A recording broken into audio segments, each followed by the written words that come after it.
இந்த சத்தத்தை கேட்கிற ஒவ்வொரு ஆண்டவருடைய பிள்ளைகளுடைய வாழ்க்கையிலையும் உங்க மனசுல 1000 கற்பனை இருக்கலாம். ஆண்டவருடைய பிள்ளையை, என் மேனேஜர் என்ன ஒரு நாள் புகழ மாட்டாரா? என் கணவனார் என்ன ஒரு நாள் புகழ மாட்டாங்களா?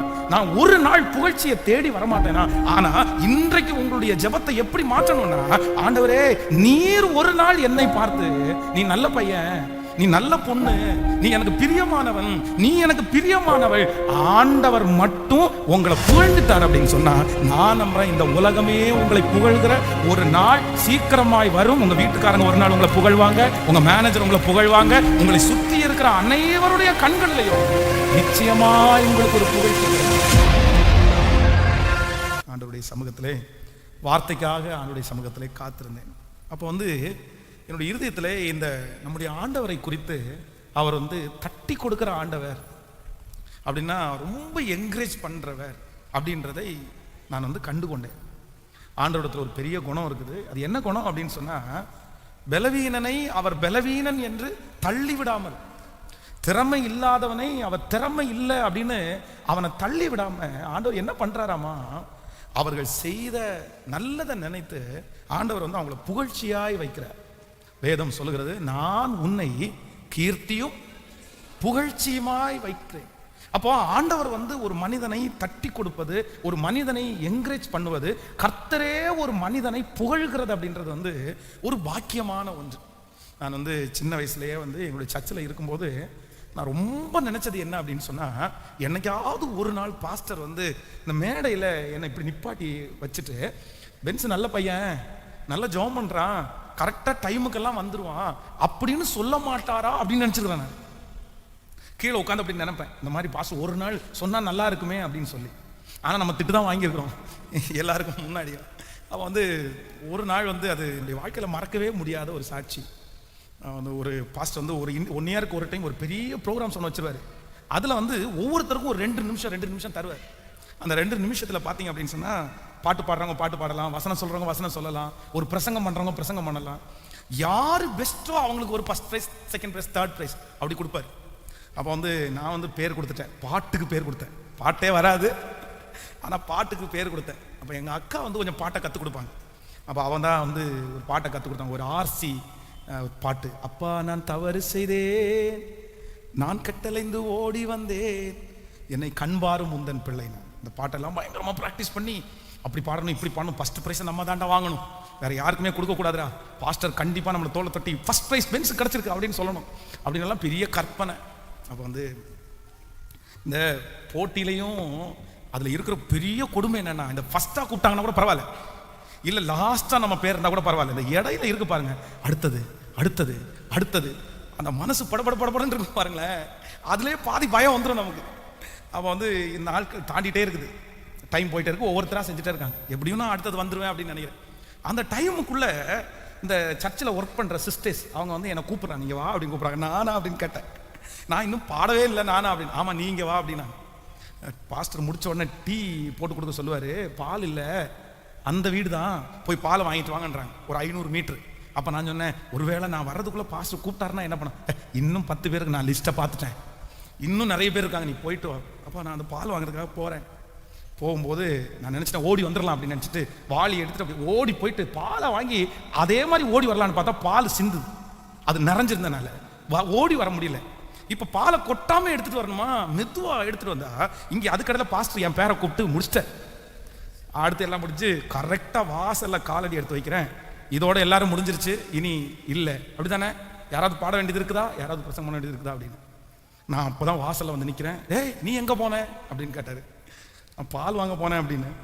உடனே பால் வாங்க போனியா, க்ரௌடிட்ட கேட்டாரு, இவனை பாட வைக்கலாமா? உடனே அவங்க சொன்னாங்க, சரி சான்ஸ் கொடுக்கலாம் அப்படின்னு. அப்போ மேடையில் நின்று இந்த பாட்டை ஸ்டார்ட் பண்றேன். அப்பா நான் தவறு செய்தே, அந்த அவர் அப்படி கேட்டதுக்கும் அந்த சிச்சுவேஷனுக்கும் நான் பாடினதுக்கும் அப்படியே அந்த பாட்டை அப்படியே தூக்கி குடிச்சுவாங்க. எல்லாருடைய அட்டென்ஷன் என் பக்கமா திரும்பி கை தட்டி, என்ன டைமிங் சாங், நேரத்துக்கு தகுந்த மாதிரி சாங் அப்படின்னு ஒவ்வொருத்தரும் கைத்தட்ட ஆரம்பிச்சிட்டாங்க. எல்லாம் அந்த அந்த அந்த க்ரௌடே ஒரு பெரிய சந்தோஷத்துக்குள்ள ஆயிடுச்சு. உடனே பாஸ்டர் இப்போ அனௌன்ஸ் பண்றாரு, பாட்டு யார் ஃபர்ஸ்ட் ப்ரைஸ் அப்படின்னு. அப்போ அந்த டைம் அந்த ஃபர்ஸ்ட் ப்ரைஸ் பாஸ்டர் எனக்கு சொன்னார், ஃபர்ஸ்ட் ப்ரைஸ் பென்ஸ் அப்படின்னு சொன்னார். ஸோ அப்போ நான் ரொம்ப சந்தோஷப்பட்டேன். உண்மையாகவே ஸ்கூலில் அப்படியெல்லாம் ஆசைப்பட்டது இல்லை. ஸ்கூலில் அந்த மாதிரி தட்டி கொடுக்கணும், இவன் 100 எடுக்கிறான் அப்படின்னு அதெல்லாம் யோசிச்சதே இல்லை. நான் அந்த மாதிரி எடுக்கணும், ப்ரோக்கரி போஸ்ட்டில் எல்லாமே வந்து ஃபஸ்ட் ரேங்க் அப்படின்லாம் வரணும் அப்படியெல்லாம் யோசிச்சதில்லை. ஆனால் ஆண்டவருடைய விஷயத்தில் யோசிச்சுக்கிறோம். ஆனால் உண்மையிலேயே ஆண்டவர் ஒரு மனுஷனை புகழ்ச்சியாய் வைப்பாரானால் அவன் எவ்வளவு கீழே கிடந்தாலும் அவனை உன்னதமான இடத்துல உட்கார வைக்க முடியும்ன்றதற்கு நான் ஒரு பெரிய சாட்சி. அப்போ ஆண்டவருடைய பிள்ளைகளே, என்னுடைய ஆண்டவருக்கு ஒரு பெரிய பழக்கம் இருக்குது. என்ன அப்படின்னு சொன்னால், அவர் தட்டி கொடுக்குற ஆண்டவர். வேதத்தில் வந்து ஆண்டவர் வந்து யோபுவை குறித்து வேதம் சொல்லுகிறது. அப்போது யோபுவை வந்து இப்போ குறை சொல்றதற்காக பிசாசு வந்து ஆண்டவருக்கு முன்னாடி நின்றுட்டு இருக்கிறான். அவன் எல்லார பற்றியும் ஒன்றா குறை சொல்கிறான். அவன் ஏன் இப்படி பண்ணுறான், அவனை எப்படி நீங்கள் வச்சிருக்கிறீங்க, இவன் இப்படி பண்ணுறான், இவனுக்கு நீங்கள் சோறு கொடுக்குறீங்க, இவனுக்கு நீங்கள் ஆசீர்வாதத்தை கொடுக்குறீங்க, அவன் ஆசீர்வாதத்தை எடுத்து போடுங்க, அவன் இந்த மாதிரி தப்பு பண்ணுறான். அப்போது ஆண்டவர் வந்து சத்ருவை பார்த்து என்ன சொல்கிறார் அப்படின்னு சொன்னால், நீ எங்கேருந்து பாவற? அதான் கர்த்தர் சாத்தானை நோக்கி, என் தாசனாகிய யோபுவின் மேல் நீ கவனம் வைத்தாயோ, என் மகனாகிய யோபுவை நீ பாத்தியா, அவனை பற்றி குறை சொல்ல தான் வந்திருக்கிறியா? அவனுடைய வாயை திறந்து அவன் குறை சொல்ல ஆரம்பிக்கிறதுக்கு முன்னாடி ஆண்டவர் என்ன சொல்றாரு அப்படின்னா, உத்தமனும் சன்மார்க்கனும் தேவனுக்கு பயந்து பொல்லாப்புக்கு விலகிறவனுமாகிய இவனை போல ஒருத்தர் இந்த பட்டணத்துல இல்லப்பா. ஆண்டவர் வந்து உடனே அவனை புகழ்கிறார். யார் அவனை குறைவாய் பேச வந்து நிற்கிறாங்களோ அவங்களுக்கு முன்னாடியே ஆண்டவர் என்ன பண்றாரு அப்படின்னா அவனை புகழ்கிறார். அப்போ இன்றைக்கு இந்த சத்தத்தை கேட்கிற ஒவ்வொரு ஆண்டவருடைய பிள்ளைகளுடைய வாழ்க்கையிலையும் உங்க மனசுல 1000 கற்பனை இருக்கலாம். ஆண்டவருடைய பிள்ளையை, என் மேனேஜர் என்ன ஒரு நாள் புகழ மாட்டாரா, என் கணவனார் என்ன ஒரு நாள் புகழ மாட்டாங்களா, நான் ஒரு நாள் புகழ்ச்சியை தேடி வரமாட்டேனா? ஆனா இன்றைக்கு உங்களுடைய ஜெபத்தை எப்படி மாற்றணும்னா, ஆண்டவரே நீர் ஒரு நாள் என்னை பார்த்து, நீ நல்ல பையன், நீ நல்ல பொண்ணு, நீ எனக்கு பிரியமானவன், நீ எனக்கு பிரியமானவள், ஆண்டவர் மட்டும் உங்களை புகழ்ந்துட்டார் அப்படின்னு சொன்னா, நான் நம்புறேன் இந்த உலகமே உங்களை புகழ்கிற ஒரு நாள் சீக்கிரமாய் வரும். உங்க வீட்டுக்காரங்க ஒரு நாள் உங்களை புகழ்வாங்க, உங்க மேனேஜர் உங்களை புகழ்வாங்க, உங்களை சுற்றி இருக்கிற அனைவருடைய கண்களிலையும் நிச்சயமாய் உங்களுக்கு ஒரு புகழ்ச்சி கிடைக்கும். அதான் நீங்கள் வந்து வேதத்தில் வந்து மோசையை குறித்து வேதத்தில் வாசிக்கும் போது, மோசை வந்து 40 ஆண்டுகள் வந்து அவன் இருந்த சூழ்நிலை வந்து ரொம்ப கடினமான சூழ்நிலை. ஒரு தேவனுடைய பிள்ளை தன்னுடைய பரிசுத்தத்தை எங்க ரொம்ப அதிகமா காத்துக்கொள்ளணும் அப்படின்னு சொன்னா, தன்னை சுற்றி இருக்கிறவங்க பாவம் பண்ணும்போது அந்த இடத்துல தன்னுடைய பரிசுத்தத்தை காத்துக்கொள்ளுகிற பிள்ளைங்க மேல ஆண்டவர் கரிசனையா இருக்கிறார். ஆண்டவர் கண்டிப்பாக அவங்க கொண்டு ஏதாவது ஒன்று செய்வார். உங்க ஸ்கூல்ல தப்பு பண்ணும்போது, காலேஜில் தப்பு பண்ணும்போது, உங்களை சுற்றி இருக்கிறவங்க தப்பு பண்ணும்போது, அதன் நடுவில் யார் ஒரு தேவனுடைய பிள்ளை கர்த்தருக்காக வைராக்கியமா நிற்கிறாங்களோ, கர்த்தருக்காக உண்மையா நிற்கிறாங்களோ, நீங்க டைரியில எழுதி வச்சிருக்கிறேன், உங்க எதிர்காலத்தை கர்த்தர் 1 மடங்கு இல்ல 100 மடங்கு அவங்களுக்கு முன்னாடி கர்த்தர் ஆசீர்வாதமா வைப்பார். நீங்கள் வந்து சாமுவேலை குறித்து வேதம் சொல்லுது, சாமுவேலுக்கு முன்பாக ஏலியின் பிள்ளைகள் வந்து பேலியாளின் மக்களா இருக்கிறாங்க. அசுத்தமான ஒரு தனக்கு முன்பாக இருக்கிற அந்த பாஸ்டருடைய பிள்ளைகள் வந்து நல்ல விஷயத்தை போதிச்சு கொடுக்கல, நெகட்டிவா போதிக்கிறாங்க, அசுத்தத்தை போதிக்கிறாங்க, தப்ப வந்து தண்ணிய மாதிரி குடிக்கிறாங்க. அங்க இருக்கிற ஆகாரத்தினால தங்களுடைய பச்சை இறைச்சி அப்படியே வாங்கி தங்களுடைய சரீரத்தை பூஸ்ட் பண்றாங்க. அதை விட தேவாலயத்தில் வருகிற பெண்களோட அசுத்தமா நடக்கிறாங்களாமா. பொல்லாத பாவம், கொடிய பாவம், தேவன் அருவருக்கிற ஒரு பாவத்தை துணிகரமா அவங்க செய்யறாங்க. அந்த இடத்துல தான் சாமுவேல் இருக்கிறாரு. ஆனா வேதம் சொல்லுது, சாமுவேல் என்கிற அந்த பிள்ளை ஆண்டான் சணநூல் ஏபோத்தை தரித்து கர்த்தர் சமூகத்திலே வாழ்ந்தானாமா. அதனாலதான் அவனுடைய எதிர்காலத்தை குறித்து வேதம் சொல்கிறது, தான் முதல் பெயர் சபா வரைக்கும் சாமுவேல் ராஜாக்களை அபிஷேகம் பண்ணுகிற பெரிய தீர்க்கதரிசியாய் மாற்றப்பட்டான். இங்க நிறைய வாலிப தம்பிங்க தங்கச்சிங்க இந்த ஆராதனையில கலந்து கொண்டிருக்கிறீங்க.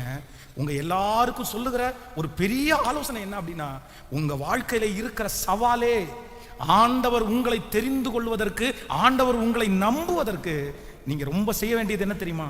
உங்களை சுற்றி இருக்கிற எல்லாருக்கும் முன்னாடியும் உங்களுக்கு ஒரு வித்தியாசம் வேணுமாக, உனக்கு ஒரு வித்தியாசம் வேணுமாக. அவங்க செய்யறது மாதிரி நீ செய்யாம நீ ஒரு ஸ்பெஷலா, ஏண்டி உனக்கு இதெல்லாம் வராதா அப்படின்னு உங்க ஃப்ரெண்ட்ஸ் கேட்குறாங்களா? ஏண்டா நீ இதெல்லாம் செய்ய மாட்டியா, உனக்கு இந்த ஒரு மாதிரி உணர்வே இல்லையாடா, ஏண்டா இந்த வயசுல இப்படி இருக்கிற அப்படின்னு கேட்குற அந்த வார்த்தை தான் உன் தலை மேல வைக்கிற பெரிய ரிவார்டு. அது தேவன் உன்னை முன்குறிப்பதற்கு உனக்கு ஆயத்தம் பண்ணிட்டாரு. உனக்கு முன்பாக வைக்கப்பட்டிருக்கிற அந்த எக்ஸாம்ல நீ பாஸ் பண்ணிட்ட. இந்த சத்தத்தை கேட்கிற ஒவ்வொரு பிள்ளைகளுக்கும் நான் ஜெபிக்கும் போது என்ன ஜெபிக்கிறேன்னா, உங்களை சுற்றி இருக்கிற ஃப்ரெண்ட்ஸு உன்னை பார்த்து நீ மட்டும் எப்படி இப்படி உன்னால இருக்க முடியுதுன்னு ஆச்சரியப்படணும், பிரமிக்கணும். உன்னை பார்த்து உன்ன மாதிரி ஒரு வாழ்க்கை வாழ்றதுக்கு அவங்க ஏங்குற ஒரு நாளை கர்த்தர் தரணும். அந்த ஆசீர்வாதத்தை கர்த்தர் உன் தலை மேல, அதுதான் வெற்றி. நிறைய பேரண்ட்ஸ் ஏங்கணும், நிறைய பெற்றோர் உன்னை பார்த்து ஏங்கணும். அந்த மாதிரி ஒரு பிள்ளை எனக்கு கிடைக்காதா? நிறைய பேர் சொல்லணும், இந்த மாதிரி ஒரு பிள்ளை எனக்கு கிடைக்காதா? அதுதான் கர்த்தருடைய பிள்ளையினுடைய சவால். ஆமென். ஆனா இந்த 40 ஆண்டுகளில் தன்னை சுத்தி எல்லாமே இருக்கு, அவனுக்கு எல்லாமே இருக்குது. தன்னை சுத்தி பாவத்தை செய்யலாம், யாருமே கேட்க மாட்டாங்க. தண்ணி அடிக்கலாம், யாருமே கேட்க மாட்டாங்க. போதையில் படுத்து கிடக்கலாம், யாருமே கேட்க மாட்டாங்க. டைனிங் டேபிளில் இருக்கிற என்ன வேணாலும் சாப்பிடலாம், யாரும் கேட்க மாட்டாங்க. எந்த லேடியை வேணாலும் கூட்டிட்டு வரலாம், கேட்க மாட்டாங்க. ஏன்னா அவன் ராஜ அரண்மனையிலே இருக்கிறான். அங்க இருக்கிற நிறைய பேர் அப்படிதான் பண்ணிட்டு இருக்காங்க. ஆனா மோசையை குறித்து வேதம் சொல்கிறது, கர்த்தருடைய தாசனாகிய மோசே அநித்தியமான பாவ சந்தோஷங்களை அனுபவிக்கிறதை பார்க்கலாம் தேவ ஜனங்களோடு கஷ்டம்னாலும் பரவாயில்லன்னு அவன் அதை பெற்றுக்கொண்டான், அதற்காக ஆசைப்பட்டான். அதனால ஒரு நாள் ஆண்டவர் புகழ்கிறார், என் தாசனாகிய மோசையோ, நீங்க சொல்றது மாதிரி அவன் அப்படிப்பட்டவன் அல்ல, என் வீட்டில் எங்கும் உண்மையுள்ளவன், என் வீட்டில் எங்கும் உண்மை உள்ளவன். இந்த மாதத்துல இங்க இருக்கிற நிறைய வாலிப தம்பிங்களை தங்கச்சிங்களை ஆண்டவர் முதுகுல தட்டி கொடுத்து, நீ ரொம்ப நல்ல பிள்ளை என்ற பெயரை கர்த்தரிடத்துல வாங்கணும். எந்த இடத்துல உன்னுடைய பெயர் கெட்டு போனதோ, எந்த இடத்துல நீ மோசமானவன் என்று சித்தரிக்கப்பட்டாயோ, அதே இடத்துல கர்த்தர் உங்க கூட இருந்து நீங்க நல்லவங்க தான் நிறைய பேருக்கு நிரூபிக்கிற காலம் சீக்கிரமாய் ஆமென் சொல்லுங்க. கர்த்தர் வரட்டும். உங்களுடைய மேனேஜர் இடத்துல என் பிள்ளை நல்ல பிள்ளைன்னு நிரூபிக்கிற காலம் சீக்கிரமாய் வரட்டும். உங்கள் சொந்தக்காரங்களுக்கு முன்பாக என்னுடைய பிள்ளை நல்ல பிள்ளை என்கிறதை நிரூபிக்கிற காலம் சொல்லுங்க. கைகளை உயர்த்தி, ஆண்டவரே நான் நம்புகிறேன், இந்த வார்த்தை எனக்குரியது, இந்த வார்த்தை என் குடும்பத்திற்குரியது, எனக்கு ஒரு அபிஷேகத்தை கர்த்தர் தாரும். உம்முடைய கைகளிலே, உங்க வாயிலிருந்து நான் என்னத்தை கேட்கணும் அப்படின்னு சொன்னா, நீர் என்னை தட்டி கொடுக்கணும் ஆண்டவரே. ஆமென் சொல்லுங்க. கர்த்தரால் புகழப்படுகிறவனே உத்தமன். யார் உத்தமனாமா? சொல்லுங்க, சத்தமா சொல்லுங்க. அப்போ நீங்க யாரால புகழப்படணும்? யாரால புகழப்படணும்? தேவனால் புகழப்படணும். ஆண்டவர் உங்களை புகழணும், ஆண்டவர் உங்களை புகழணும். கர்த்தர் உங்களை புகழ ஆரம்பிச்சார்னா உண்மை அப்படிதான், எல்லாரும் புகழுகிற காலம் சீக்கிரமாய் வரும். ஆமென். இந்த வசனத்தை நான் தியானித்துக் கொண்டிருக்கும் போது வேதத்திலே ஒரு 4 நபர்கள் அப்படின்னா ஆண்டவரே நேரடியாக வந்து நின்று அவங்களுடைய முதுக தட்டி, இவனை மாதிரி ஒருத்தனும் இல்லப்பா, இவன் ரொம்ப நல்ல பையன்ப்பா, எப்படி அவன் வாழ்க்கை அப்படின்னு அவர்களுடைய குணத்தை பார்த்து ஆச்சரியப்பட்டு கர்த்தர் தட்டி கொடுத்த 4 விதமான மனிதர்கள். இல்லை அப்படின்னா ஒரு 4 விதமான குணம் அப்படின்னு கூட நீங்க எழுதிக்கலாமே. நீங்க இந்த 4 விதமான குணம் உங்களுக்குள்ளே இருந்தானால் கண்டிப்பாக ஆண்டவர் உங்களை தட்டி கொடுப்பார், உங்களை கர்த்தர் புகழுவார் அப்படின்னு நம்ம வச்சுக்கலாம். நம்பர் 1, முதலாவதாக ஒரு வசனத்தை வாசிக்க போறோம். மத்தேயு எழுதின சுவிசேஷம் 25ஆம் அதிகாரத்தை எல்லாரும் எடுத்துக்கொள்ளுங்கள். மத்தேயு எழுதின சுவிசேஷம் 25ஆம் அதிகாரத்துல 23வது வசனத்தை வாசிக்கலாமா? அவனுடைய எஜமான் அவனை நோக்கி, நல்லது உத்தமமும் உண்மையும் உள்ள ஊழியக்காரனே, கொஞ்சத்திலே உண்மையா இருந்தாய், உன்னை அநேகத்தின் மேல் அதிகாரியாய் வைப்பேன், உன் எஜமானனுடைய சந்தோஷத்துக்குள்ளே பிரவேசி. 24வது வசனத்தை வாசிக்கலாம். ஒரு தாளந்தை வாங்கினவன் ஆண்டவரே, நீ விதைக்காத இடத்தில் அறுக்கிறவரும் தெளிக்காத இடத்தில் சேர்க்கிறவருமான கடினம் உள்ள மனுஷன் என்று அறிவேன். ஆகையால் நான் பயந்து போய் உமது தாளந்தை நிலத்திலே புதைத்து வைக்கிறேன், இதோ உம்முடையதை வாங்கி கொள்ளும் என்றான். அவனுடைய எஜமான் பிரதி உத்தரமாக, பொல்லாதவனும் சோம்பலுமான ஊழியக்காரனே, நான் விதைக்காத இடத்தில் அறுக்கிறவர் என்றும் தெளிக்காத இடத்தில் சேர்க்கிறவர் என்றும் அறிந்திருக்கிறாயே, அப்படியானால் நீ என் பணத்தை காசுக்காரர் வசத்தில் போட்டிருக்க வேண்டியதாய் இருந்தது, அப்பொழுது நான் என்னுடையதை வட்டியோடு வாங்கி கொள்ளுவேனே என்று சொல்லி அவனிடத்தில் இருக்கிற தாளந்தை எடுத்து 10 தாளந்துள்ளவனுக்கு கொடுங்கள். கவனிங்க ஆண்டவருடைய பிள்ளைகளே, இந்த இடத்துல 3 நபர்கள் இருக்கிறார்கள். அதுல ஆண்டவர் என்ன பண்றார் அப்படின்னு சொன்னா, 2 பேரை கர்த்தர் தட்டி கொடுக்கிறார், 2 பேரை ஆண்டவர் என்கரேஜ் பண்றாரு. ஆனா ஒரே ஒருத்தரை என்ன பண்றாரு அப்படின்னு சொன்னா, இல்ல நீ பொல்லாத ஊழியக்காரன், நீ இந்த உலகத்துல எப்படி வாழ்ந்த அப்படின்னு கர்த்தர் அவனை கடிந்து கொள்ளுகிறதை நம்ம பார்க்கிறோம். ஏன் ஆண்டவர் என்கரேஜ் பண்ணாரு, ஏன் ஆண்டவர் தட்டி கொடுத்தாரு, இந்த சம்பவம் உங்களுக்கு தெரியும். இதுல எஜமானன் என்று குறிப்பிடப்படுகிறவர் ஆண்டவர். அப்போ ஆண்டவர் என்ன பண்றார் அப்படின்னா, சில மனிதனுடைய கையிலே கர்த்தர் திறமைகளை ஆண்டவர் கொடுக்கிறார். நீ கொஞ்சத்தில் உண்மையா இருந்தாய், நீ அநேகத்தின் மேல உன்னை நான் என்ன பண்ணுவேன்னா அதிகாரியாய் வைப்பேன். நம்பர் 1, முதலாவதாக ஆண்டவர் நம்மை தட்டி கொடுக்க வேண்டுமானால் ஒரு தேவனுடைய பிள்ளை எதுல உண்மையா இருக்கணும்னா, யார் கொஞ்சத்தில் உண்மையா இருக்கிறாங்களோ அவர்களை கர்த்தர் அநேகத்தின் மேல் அதிகாரியாய் வைப்பார். எத்தனை பேர் ஆமோதிக்கிறீங்க? கர்த்தர் உங்களுக்கு கொடுத்திருக்கிற அந்த கொஞ்சத்துல நீங்க என்னவா இருக்கணும்னு கர்த்தர் எதிர்பார்க்கிறார் அப்படின்னா உண்மையா இருக்கணும்னு எதிர்பார்க்கிறார். ஆனால் சிலருடைய எண்ணத்துக்கு இது வர்றதே இல்லை. அவங்க உண்மையா இருக்கவே மாட்டாங்க. எனக்கு பெரிய பொறுப்பை கொடுங்க, நான் நல்லா செய்யறேன். எனக்கு அந்த மாதிரி பொறுப்பை கொடுங்க, நான் நல்லா செய்யறேன். எனக்கு ஒரு 1,00,000 ரூபாய் இன்வெஸ்ட் பண்ணுங்க, நான் நல்லா பண்றேன். எனக்கு இப்படி ஒரு பெரிய ஷோவான ஒரு கடையை பண்ணி கொடுங்க, நான் அதை ஜெயிச்சு காமிக்கிறேன். இந்த மாதிரி கொடுத்தா 4 பேர் உள்ளது கொடுத்தா 2 பேர் உள்ளது கொடுத்தா. ஆனா நல்லா கவனிச்சுக்குங்க, ஆண்டவர் உங்களை தட்டி கொடுக்க வேண்டுமானால் உங்களிடத்துல என்ன எதிர்பார்க்கிறார் அப்படின்னு சொன்னா, மகனே மகளே, உன்னிடத்துல கொடுக்கப்பட்டிருக்கிற எதுல நீ உண்மையாயிரு அப்படின்னா கொஞ்சத்துல. இந்த சின்ன பொறுப்புல உண்மையாரு மகனே, இந்த சின்ன வேலையில உண்மையாரு மகனே, இந்த 4 பேருக்கு முன்னாடி உண்மையாரு மகனே. கர்த்தர் கவனிக்கிற கர்த்தர் சீக்கிரமாய் உங்களை எப்படி வைப்பாராமா, அநேகத்தின் மேல அதிகாரியாய் வைப்பார். கைகளை உயர்த்தி ஒரு ஹல்லேலூயா சொல்லலாம். ஆண்டவரிடத்துல அந்த தட்டி கொடுத்தல வாங்கணும்னு நீங்க நினைச்சிட்டீங்க அப்படின்னு சொன்னா, நீங்க ஒண்ணு நம்புங்க, ஆண்டவரிடத்துல கர்த்தாவே எனக்கு ஒரு கிருபையை தாரும், நான் எதுல உண்மையா இருக்கணும் அப்படின்னு சொன்னா கொஞ்சத்துல, சின்னதுல, எனக்கு கொடுக்கப்பட்டிருக்கிற இந்த குறைவான காரியத்துல ஒரு ஜெபம் தான் கொடுக்கப்பட்டிருக்கிறதா, அதை நான் நேர்த்தியா செய்யறேன் ஆண்டவரே. எனக்கு இந்த பாத்திரம் விளக்குற வேலை தான் கொடுக்கப்பட்டிருக்குதா, அதை நான் நேர்த்தியா செய்யறேன் ஆண்டவரே. நான் நம்புறேன் ஆண்டவர் உங்களுடைய பதவியை பார்க்கறது இல்லை, ஆனா கர்த்தர் உங்களுடைய இருதயத்தை கர்த்தர் பார்க்கிறார். விசுவாசிக்கிறீங்களா இல்லையா? அந்த கிருபை எத்தனை பேர் கேட்க போறீங்க? கைகளை உயர்த்தி ஆண்டவரிடத்துல கேளுங்க. எனக்கு ஒரு பாக்கியம் வேணும் ஆண்டவரே, ஆண்டவரே எனக்கு ஒரு கிருபை வேண்டும் ஆண்டவரே, நான் வளருவதற்கு, நீர் எனக்கு என்னை தட்டி கொடுப்பதற்கு நான் கொஞ்சத்திலே, முழு பலத்தோட சொல்லுங்க ஆண்டவரே, கொஞ்சத்திலே நான் உண்மையா இருப்பதற்கு கர்த்தர் பலன் தாரும். ஹல்லேலூயா. கைகளை அசைத்து ஒரு ஹல்லேலூயா சொல்லலாம். சிலருக்கு இந்த கொஞ்சத்தை செய்யும் போது அதற்கு சரியான அங்கீகாரம் அவங்களுக்கு கிடைக்காத போது நிறைய பேருக்கு வெறுப்பு வருது. நான் எத்தனை நாள் தான் இதில் ஓடிட்டு இருப்பேன், நான் எத்தனை நாள் தான் இதுலயே ஃபாலோ பண்ணுவேன். ஆனால் வேதம் சொல்கிறது, ஏற்ற காலத்தில் கர்த்தர் உங்களை உயர்த்தும்படிக்கு அவருடைய பலத்த கைக்குள்.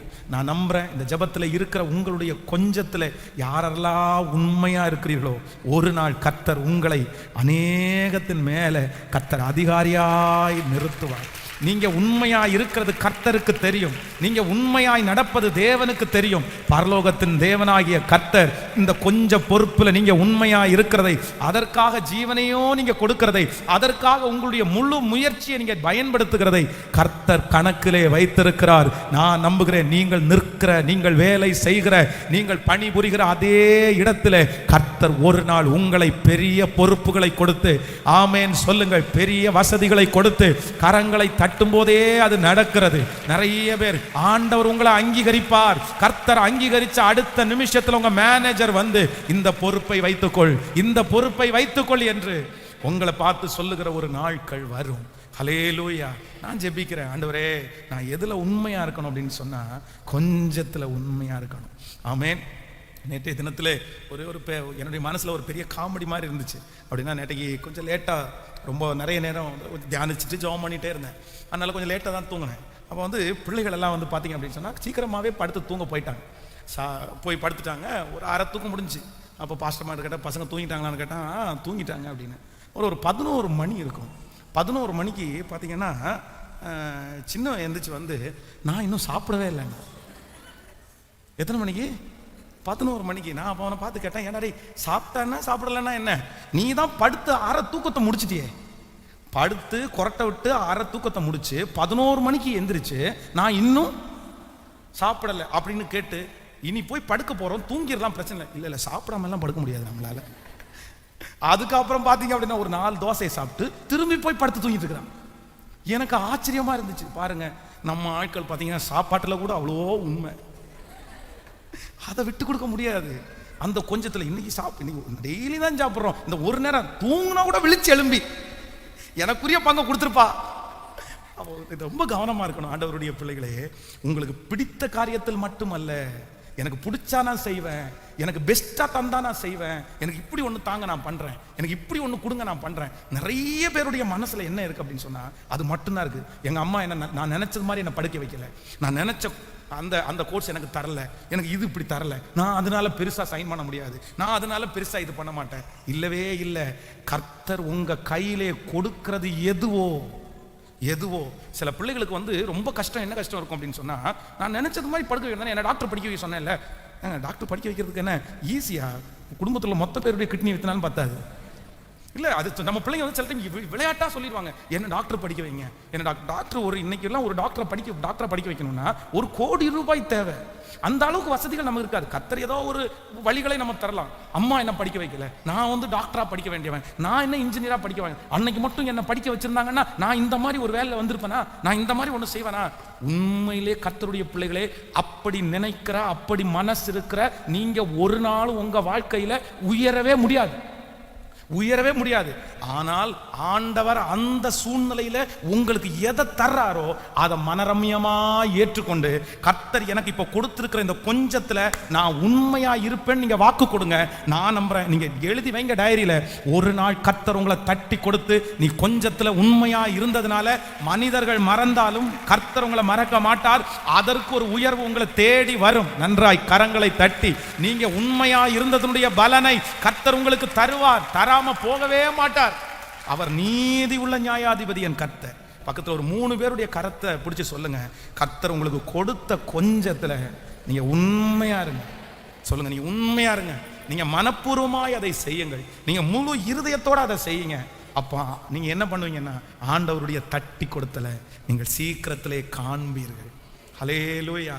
ஆரம்பத்தில் கர்த்தர் தட்டி கொடுக்கறது வந்து உங்களுடைய கண்ணுக்கு தெரியாது. ஆனால் வருஷம் தாண்ட பார்த்தீங்க அப்படின்னா ஆண்டவர் தட்டி கொடுக்கறத உங்கள் கண்கள் அப்படியே காணும். ஹல்லேலூயா. நான் ஒரு விஷயம் நான் உணர்றேன். இல்லைன்னா நான் வந்து அதுக்காக விசுவாசிக்கிறேன். இந்த சத்தத்தை கேட்குறவங்க ஒவ்வொருத்தருடைய வாழ்க்கையிலையும் ஆண்டவர் என்ன பண்ணணும்னா உங்களை தட்டி கொடுக்குற ஒரு நாள் கர்த்தர் கொண்டு வருவாராக. ஆமென். நான் அதை ஃபீல் பண்ணுறேன், நான் அதை உணர்றேன். ஒரு நாள் கூட என்னுடைய தாயோ தகப்பனோ என்னை பார்த்து தட்டி கொடுத்து என்கரேஜ் பண்ற அளவுக்கு அவங்களுக்கு ஞானம் இல்லை.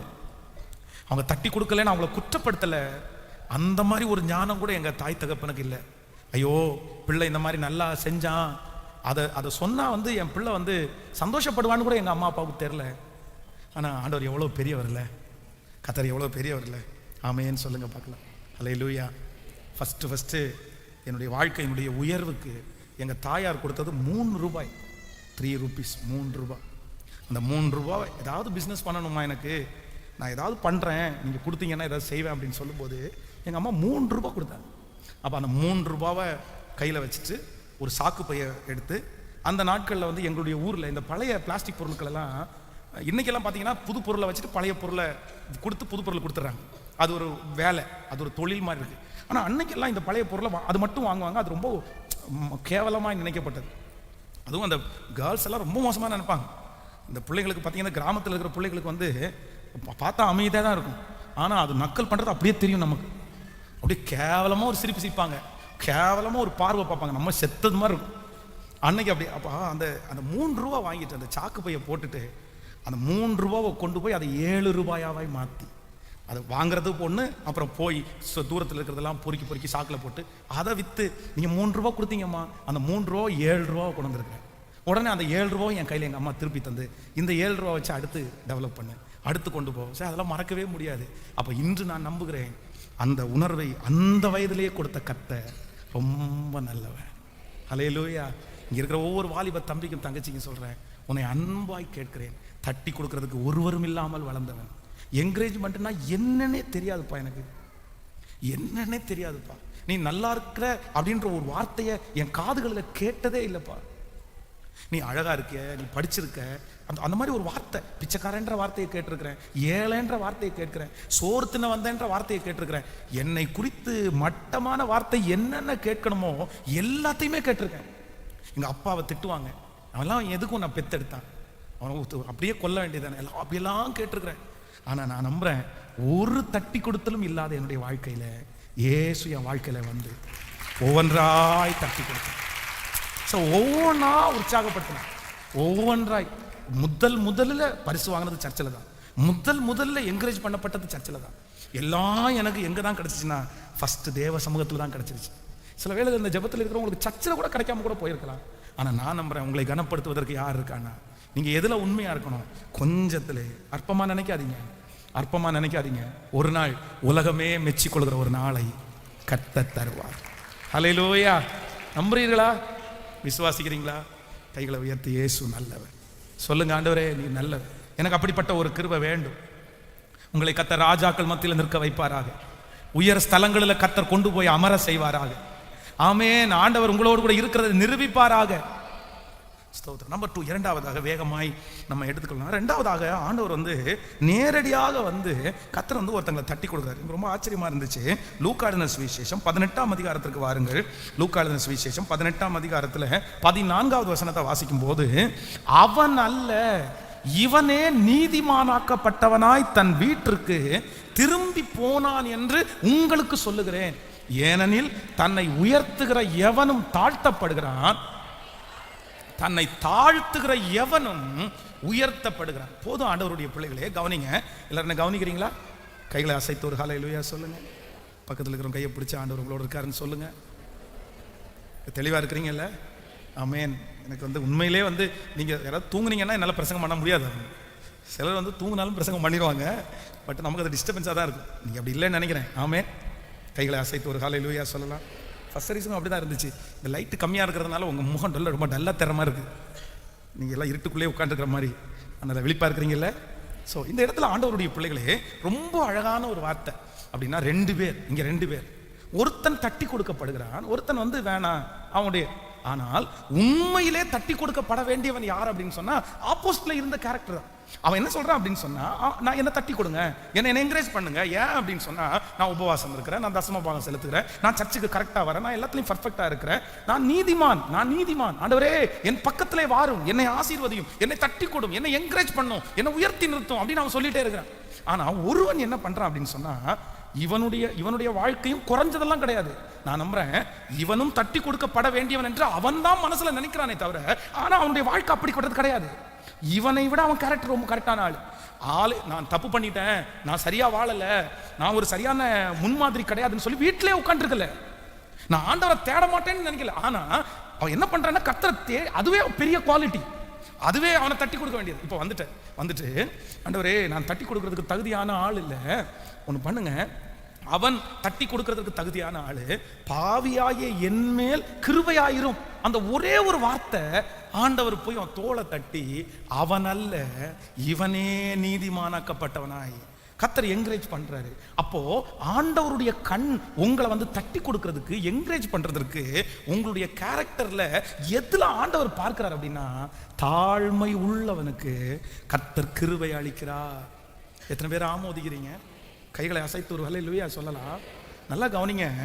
பெருமை என்கிற ஒன்று உங்களுக்கு வருமானால், நான் நம்புறேன் ஆண்டவர் உங்களுக்கு முதல் எதிராளி. சில வீடுகளில் பார்த்தீங்கன்னா, இந்த கணவன் மனைவியுடைய உறவில் மனைவி கொஞ்சம் சம்பாதிச்சிட்டாங்கன்னா போதும், அவங்களை வேலைக்கு சேர்த்து விட்டதே இவங்கள தான் இருப்பாங்க. சம்பாதிச்ச உடனே இவங்களுக்கு பார்த்தீங்கன்னா ஒரு பெரிய ஒரு மரியாதை வந்துடும். என்னை விட நீ குறைவாக தானே சம்பாதிக்கிற, நீ எப்படி சொல்லலாம், அப்படியெல்லாம் சொல்லலாம் முடியாது, நான் சம்பாதிக்கிறேன் இல்லை. இப்போ வந்தோடனே கணவனா இருப்பாருங்க. உங்களுடைய வாழ்க்கையிலே இந்த கணவன் மனைவி ஒன்று நினைத்து கொள்ளுங்க, நீங்க வந்து அவங்க நான் சம்பாத்தியம் பண்றேன், எனக்கு எல்லாரும் அடங்கி போகணும், நான் சம்பாத்தியம் பண்றேன், எனக்கு இந்த மாதிரி கேரக்டரை எடுத்துருங்க.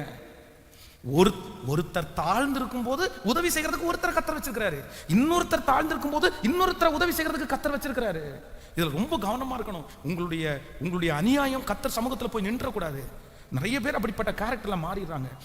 அதுவும் இப்பெல்லாம் ரொம்ப மோசமான ஒரு சூழ்நிலைக்குள்ள வந்திருக்கு. இந்த கேர்ள்ஸ், இந்த தங்கச்சிங்க எல்லாம் ரொம்ப கவனமா கேளுங்க. நிறைய பிள்ளைகள் வந்து தங்களுடைய குடும்ப வாழ்க்கைய சந்தோஷமாய் அதை வந்து ரொம்ப பிரசியஸா நினைக்கிறது இல்லை. கவனிங்க. ஏன் அப்படின்னா, கல்யாணம் பண்ணி கொடுத்துட்டாங்க அப்படின்னு சொன்னா, உங்களுடைய அம்மாவை கேட்டு பாருங்க, உங்க பாட்டியை கேட்டு பாருங்க, உங்க சித்தி சித்தப்பாவை கேட்டு பாருங்க. அவங்க எல்லாம் என்ன சொல்லுவாங்கன்னா, அதான் அப்போ ஒரு பழமொழி சொல்லுவாங்க, கல்லானாலும் கணவன் அப்படி எல்லாம் சொல்லுவாங்க. ஆனா இன்னைக்கு உள்ள பிள்ளைகளுக்கு இந்த மாதிரி டயலாக சொன்னோன்னா, ஆமா கல்லானாலும் கணவன் மல்லானாலும் போங்க மம்மி, வேற வேலையே கிடையாது. அவன் நல்லா இருந்தா நான் நல்லா இருப்பேன், அவன் வேலைத்தனம் பண்ணா நான் வேலைத்தனம் பண்ணுவேன், அப்படியெல்லாம் இருக்க முடியாது. அப்போ என்ன அப்படின்னு சொன்னா, இந்த உலகம் வந்து ஏதோ ஒன்றை உங்களுக்குள்ள விதைச்சு, இப்போ என்னன்னா நான் எதுக்கு கீழ்ப்படியணும்? இல்லை, நான் என்ன சொல்றேன்னா, நீங்க வந்து தாழ்ந்து போய் நீங்க அடிமட்டமா இறங்குங்கன்னு நான் சொல்லல. உங்களை வந்து சித்திரவதை பண்ணுவதற்காக அவங்க கையில கொடுக்குறோம் அப்படின்னு நினைக்காதீங்க. ஆனா கர்த்தர் கீழ்ப்படிய சொல்லி இருக்கிறார். நீங்க ரொம்ப ஜாக்கிரதையா இல்லைன்னா இன்னைக்கு நிறைய குடும்பங்கள் வந்து திருமணம் ஆகி உடைந்து கொண்டே இருக்கிறது. இந்த பிள்ளைகளுடைய நிறைய கிறிஸ்தவ திருமணங்கள் உடைகிறது. என்ன காரணம் அப்படின்னு சொன்னா, நான் பெரியவனா நீ பெரியவனா, நான் பெரியவளா நீ பெரியவளா, அந்த அந்த அந்த ரோசம். இல்லை இல்லை இல்லை இல்லை, எப்பொழுதும் நமக்கு என்ன வேண்டும் என்று கர்த்தர் எதிர்பார்க்கிறார் அப்படின்னா, தாழ்மையான இருதயம். ஹல்லேலூயா. எப்படி இருக்கணுமா மாமா? கேட்கல. சிலர் ஆரம்பத்தில் தாழ்மையா இருந்துடுறாங்க, ஆனா போக போக போக அவருடைய தாழ்மை எங்கேயோ போயிருது. நீங்க இந்த மேலை நாடுகளில் பார்த்தீங்க அப்படின்னு சொன்னா, சாப்பிட்றதுக்கு நம்ம நிறைய பேர் வந்து பார்த்தீங்கன்னா டேபிள் எல்லாம் வச்சிருக்கிறோம். ஆனா குறிப்பிட்ட ஒரு இனத்தை சேர்ந்தவங்க என்ன வச்சிருக்காங்கன்னு சொன்னா, அவங்க வந்து அந்த நீங்க கோயம்புத்தூர்ல கூட 2-3 ரெஸ்டாரண்ட் இருக்குது. இந்த ரெஸ்டாரண்ட்டுக்கு நீங்க போய் பார்த்தீங்க அப்படின்னு சொன்னா, நம்ம எல்லாம் டேபிள் மேல உட்காந்து சாப்பிட்றது மாதிரி இருக்கும். ஆனா ஒரு ரூமை மட்டும் தனியா வந்து அவங்க தரையில உட்காந்து சாப்பிட்ற மாதிரி வச்சிருப்பாங்க. கீழே தான் உட்காருவாங்க.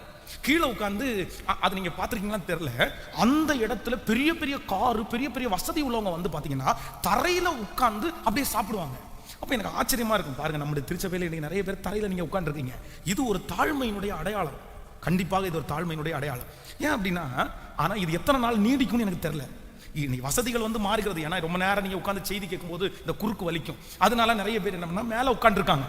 அது நாளுக்கு நாள் சரீரங்கள் பலவீனம் அடைகிறதுனால இந்த மாதிரி வசதிகள் செய்ய வேண்டியதா இருக்குது. ஆனா ஒண்ணு என்ன அப்படின்னா, இந்த மாதிரி நம்ம கீழே இருக்கும்போது நம்மை அறியாமலே நமக்குள்ள என்ன வரும் சொல்லுங்களேன். ஆனா நம்முடைய மனசு இன்னைக்கு எதை தேடுது அப்படின்னு சொன்னா, இன்னைக்கு 50 பேர் 100 பேர் 200 பேர் கீழே உட்கார்ந்து இருக்கிறதுனால உங்களுக்கு கீழே உட்கார்றது ஒரு பெரிய விஷயமா தெரியல. ஆனா நீங்க மட்டும் கீழே உட்கார்ந்து இருக்கிறதா இருந்தா, இங்க இருக்கிற நிறைய பேர் உட்காந்துருவீங்க, அது ஒன்றும் பிரச்சனை இல்லை. ஆனா சிலருக்கு அந்த இடத்துல என்ன பண்ணும் தெரியுமா, அப்படி இந்த போட்டோ எடுக்கிறாங்க பாருங்களேன், இந்த குரூப் போட்டோ எடுக்கும்போது எல்லாரும் எப்படி நின்று போட்டோ எடுக்க ஆசைப்படுவாங்க?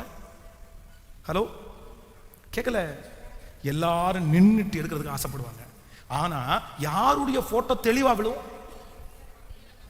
இந்த கீழே ஒரு முட்டியை ஊனிட்டீங்கிறான் பாருங்களேன், அவன் தான் நல்லா தெரியும். ஆனா நமக்கு நிறைய பேருக்கு முட்டியை ஊன்றது, நான் என்ன சொல்றேன் அப்படின்னா, நம்முடைய கேரக்டர் வந்து கொஞ்சம் கொஞ்சமா எப்படி சேஞ்ச் ஆகுது அப்படின்னா, நம்ம வந்து தாழ்மையாய் போகிறதற்கு வந்து நம்முடைய மனசு விருப்பப்படலை. அதுக்காக நீங்க போய், நான் இது உதாரணத்துக்கு தான் சொன்னேன், நீங்க அப்படியே கீழே உட்காந்து சாப்பிடுங்க, நீங்க தரையில உட்கார்றதா அப்படின்லாம் சொல்லலை. இன்னைக்கு இருக்கிற உலகத்துல வந்து நிறைய நீங்க படிக்க வேண்டியது நம்ம இருக்குது, அதுக்கு தகுந்த மாதிரி. ஆனா உங்களுடைய வாயிலே தாழ்மை மட்டுமல்ல, உங்க மனசுக்குள்ள என்ன இருக்கணும் தெரியுமா? கேட்கல? பக்கத்துல கையை பிடிச்சு சொல்லுங்க, மனசுல தாழ்மை இருக்கணும்.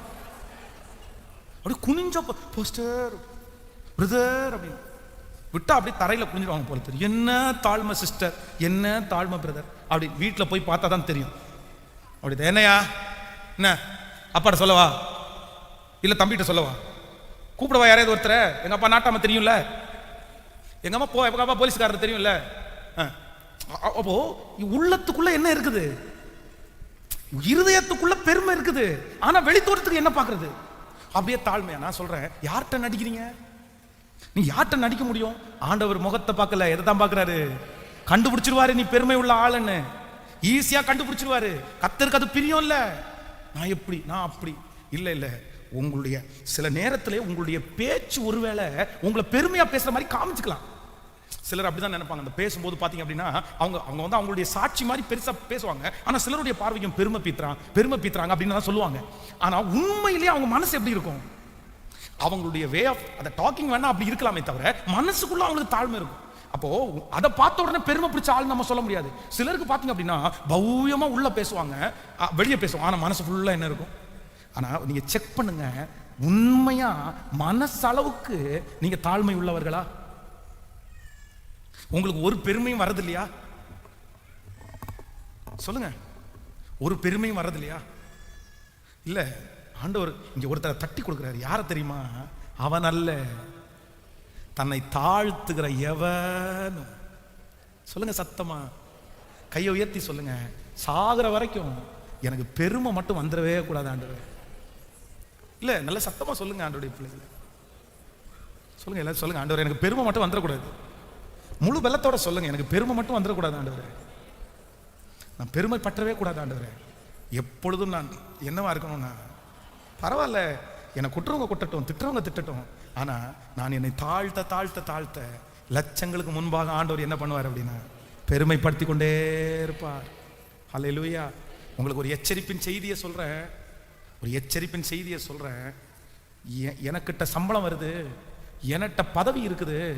இந்த பதவி இந்த சம்பளம் வந்ததுனால நான் யாரையும் கேட்க மாட்டேன், நான் யாருக்கும் கீழ்ப்படிய மாட்டேன், எனக்கு யாருமே வேண்டாம் அப்படின்னு நினைக்கிற கேரக்டர் உங்களுக்குள்ள இருந்துச்சுன்னா, ஒரு நாள் எந்த உதவியும் இல்லாம உங்க பணத்தை நம்பின ஒரே காரணத்திற்காக, உங்க சரீரத்தை நம்பின ஒரே காரணத்திற்காக நீங்க யாருமே இல்லாத நிற்கதியாய் நிற்கிற ஒரு நாள் வந்துடும். பாஸ்டர் இப்படி சொல்றாரேன்னு வருத்தப்படாதீங்க.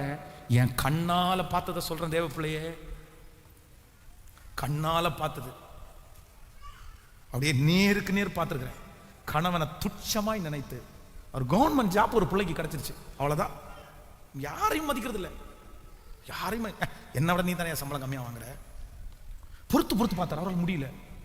இப்போ இப்போ வந்து அவர்கிட்ட சொல்லாம அந்த வீட்டில் இருக்கிற மொத்த பொருளையும் பேக் பண்ணி எல்லாத்தையும் எடுத்துட்டு போயாச்சு.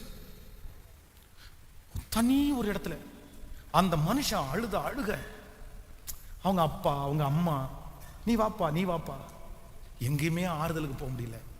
ஆனா அந்த அந்த அந்த சூழ்நிலை ரொம்ப நாள் நீடிக்கல, ரொம்ப நாள் நீடிக்கல. மனைவி அழகா இல்ல, கணவன் அழகா இல்ல. இதெல்லாம் வந்து 2 வருஷம் 1 வருஷம் ஓடும் ஆண்டவருடைய பிள்ளையே, ரொம்ப நாள் ஓடாது. ரொம்ப கவனமா இருக்கணும். எது வந்தாலும் நான் எப்படி இருக்கணும்னா, நான் நானாவே இருக்கக்கூடிய கிருபை தான். ஹல்லேலூயா. கையை அசைத்து ஒரு ஹல்லேலூயா. சிலருக்கு கொஞ்சம் இந்த முகம் பல பலன்னு வெள்ளையாக வேண்டாம்.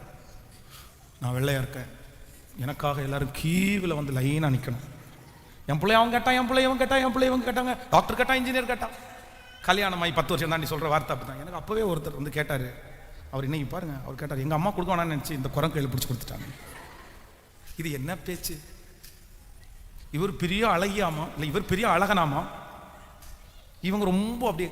அப்போ தன்மேல் நம்பிக்கை வந்தது பாருங்களேன். என் அழகுக்கு யார் வேணாலும் வருவாங்க, என் அழகுக்கு யார் வேணாலும் கல்யாணம் பண்ணுவாங்க. இது என்ன பிள்ளை பேச்சு? அப்படி எப்படி அழகு கல்யாணம் பண்ற வாழ்க்கைலாம் சரியா இருக்கும்னு நினைக்கிறேன்? நீ அழகை எத்தனை நாளைக்கு பார்த்தா அதுக்கு தகுந்த மாதிரி வாழ்வாங்கன்னு நினைக்கிறீங்க? அழகெல்லாம் மாயை, ஒரு நாள் போகும். எப்பேற்பட்ட உங்க அழகை பார்த்து உங்களை நேசிக்கிறவங்க வந்து எழுதி வைங்க, 9 மாசம் தான், 9 months தான் டைம். அதுக்கு மேல அவங்களுடைய அன்புல மாற்றம் வரும்.